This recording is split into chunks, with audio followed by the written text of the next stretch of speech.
बड़े आश्चर्य की बात है, बक दैत्य की बहन बकी पूतना अपने स्तनों में कालकूट विष का लेप करके गई और उस निर्दया दुष्ट हृदया पूतना ने कालकूट विष से संलिप्त पयोधर बालकृष्ण प्रभु के मुखारविंद में दे दिया।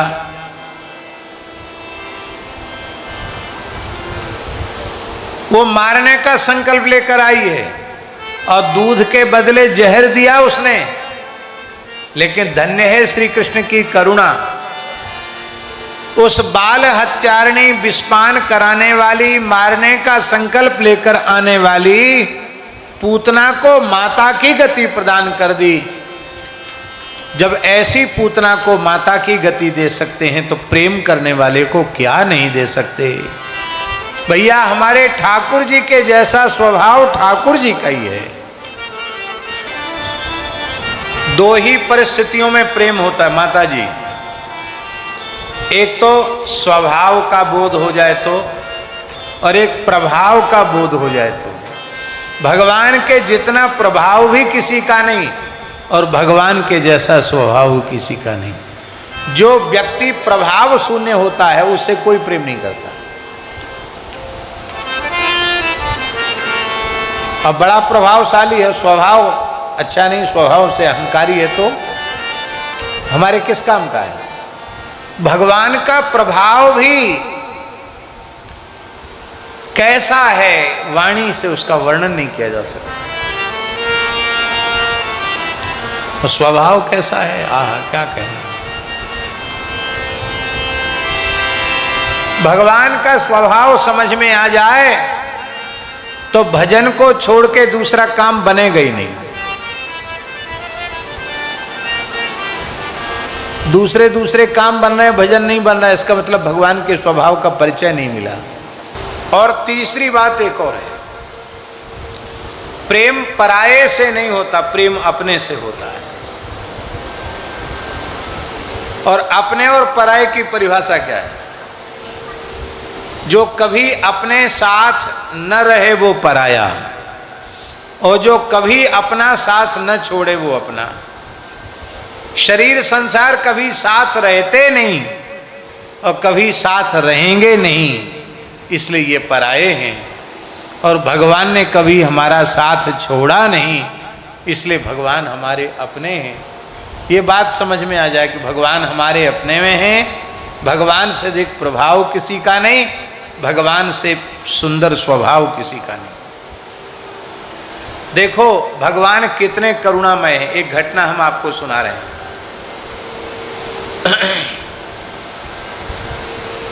परम पूज्य रेवासा महाराज की प्रेरणा से हम कारोई जा रहे थे। कारोई एक गांव है भीलवाड़ा जिले के पास। वहाँ पंडित श्री नाथूलाल जी थे, भृगु संहिता के बहुत बड़े विद्वान थे। होशियारपुर में भी भृगु संहिता विराजमान है।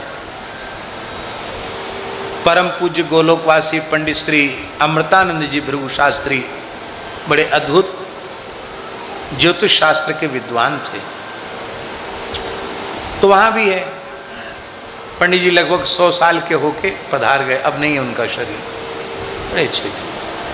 हमारे L4 L5 में और टेलबोन में बहुत अधिक पीड़ा थी।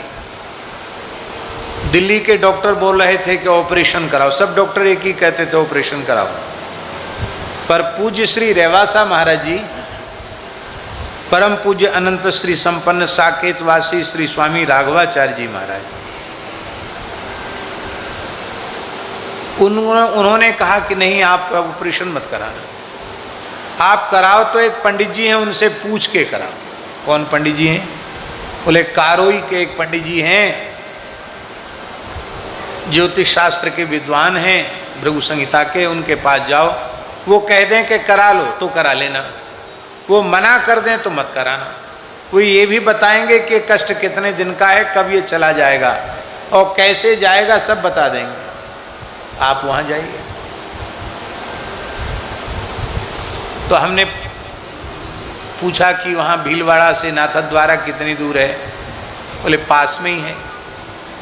तो हमने कहा भाई पंडित जी तो मिलेंगे तो ठीक है, नहीं तो नाथद श्रीनाथ जी का दर्शन हो जाएगा।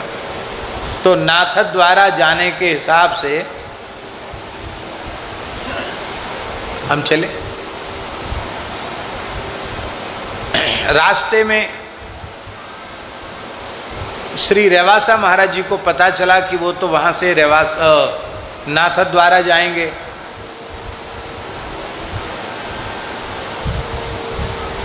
तो उनको चिंता हो गई कि नाथद्वारा रात कहाँ रुकेंगे, क्योंकि जब तक पहुँचेंगे तब तक तो मंदिर बंद हो जाएगा, तो रात को रुकेंगे कहाँ।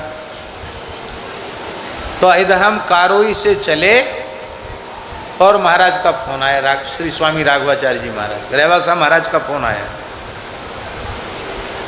भाई साहब कहाँ ठहरोगे, हमने सुना नाथद्वारा जा रहे हो, ऐसे बोलते थे वो। तो हमने कहा महाराज जी जगह तो कोई निश्चित नहीं है। बोले कोई परिचय है वहाँ, कहाँ रुकोगे? तो हमने ऐसे ही सहज भाव से कहा किसी मनुष्य से परिचय तो नहीं है, श्रीनाथ जी से परिचय है। बस इतना ही कहा। इसके बाद टावर चला गया। अब फोन पर वो बेचारे, इधर हम फोन मिलावें तो फोन नहीं मिले, उधर वो मिलावें तो न मिले। फिर फोन से बात हुई नहीं, यही बात पूरी हो गई कि श्रीनाथ जी से परिचय है। और हम जैसे ही गए वहाँ तब तक मंदिर बंद हो गया था, शाम की ग्वाल आरती हो गई थी। तो हमने कहा भाई आरती तो हो गई, बाहर से प्रणाम कर लें। गए बाहर, आप थे साथ में, त्यागी जी थे, हाँ थे तो सही, पहली यात्रा थी, ये थे साथ में, सीताराम दास जी थे साथ में। तो एक पंडित जी खड़े थे वहीं बल्लभ कुली तिलक लगा के, बाबा कहाँ से आए? हमने कि हम लोग वृंदावन से आ रहे हैं। अच्छा वृंदावन से आ रहे हैं। बोले आज तो श्री जी की ग्वाल आरती भीतर ही होगी, दर्शन नहीं खोले आज, पर आप भीतर चलो, दर्शन तो कल करना है, अभी भीतर चलो। तो हम सबको, जितने साधु साधु थे सबको भीतर ले गए वो बंद मंदिर में। वहाँ सबको पटका, इतना बड़ा बड़ा श्रीनाथ जी का लड़ुआ। और ये बात काफ़ी पुरानी बात है,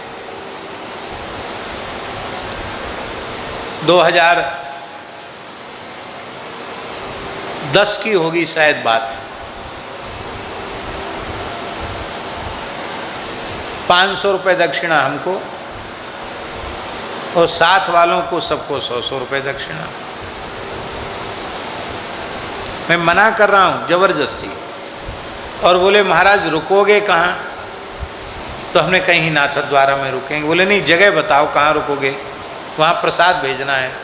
तो हमने कहा जगह निश्चित नहीं है। याद आ गया वो?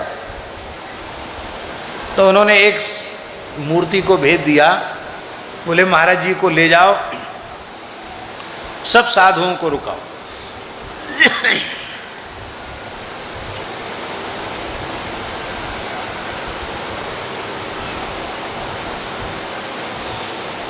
कमरे ऊपर के खोल दिए, बड़े बड़े कमरे थे, बढ़िया सब साफ सफाई, सुंदर स्थान। बोले महाराज संकोच में नहीं कि एक कमरे में सबको घुसना है, आप अलग अलग प्रेम से रहो, स्नान ध्यान करो। और श्रीनाथ जी की ब्यारू लेकर हम लोग आ रहे हैं थोड़ी देर बाद। और महाराज एक बड़ी डलिया भर के ब्यारू लेके आए। हम लोग इतना पाते पा नहीं सके, जितना पाए उससे दुगना तिगुना सामान बच गया। तब यही कहा गया सामग्री ज़्यादा है, गीला गीला पालो, सूखा सूखा रख लो, सूखा थोड़ा पालो, थोड़ा रख लो सूखा। तो उनकी जो मिठाई वगैरह थी वो सब रख ली, गीला गीला कढ़ी भात वगैरह जो कुछ था सब पाया। रात्रि भर रुके, सवेरे फिर वो हमको ले गए बिल्कुल श्रीनाथ जी के सामने खड़े होकर दर्शन कराया और फिर सबका आदर सम्मान किया। और उस धर्मशाला में जहाँ हम लोग रुके थे माता जी, उनको हम कुछ देने लगे तो उन्होंने 1 रुपया किसी ने नहीं लिया, कान पर हाथ रख लिया। तो हमारे मन में आया कि नाथ द्वारा तो कई बार गए, लेकिन मुंह से निकल गया कि हमारा किसी मनुष्य से परिचय नहीं, श्रीनाथ जी से परिचय है। तो इतनी सी बात की कितनी लाज रखी ठाकुर जी ने। अब हम कोई भक्त हैं? ना तो भक्त हैं, ना ज्ञानी हैं, ना वैराग्यवान हैं। साधु का वेश मात्र है, साधुता भी जीवन में नहीं है। लेकिन केवल तिलक कंठी के नाते से ठाकुर जी ने हमारे जैसे व्यक्ति की वाणी से निकली हुई बात का इतना आदर किया कि जैसे कोई जमाई अपने घर में जाए, ससुराल में जाए तो जमाई का स्वागत हो, ऐसे पूरी जमात के सहित संतों का स्वागत हुआ।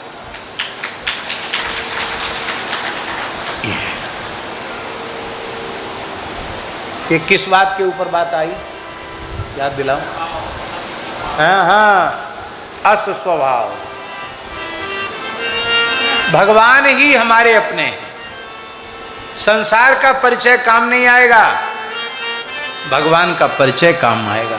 भगवान ही सच्चे सगे संबंधी हितैषी हैं। इसलिए भगवान से ही प्रेम होना चाहिए, शरीर संसार से प्रेम नहीं।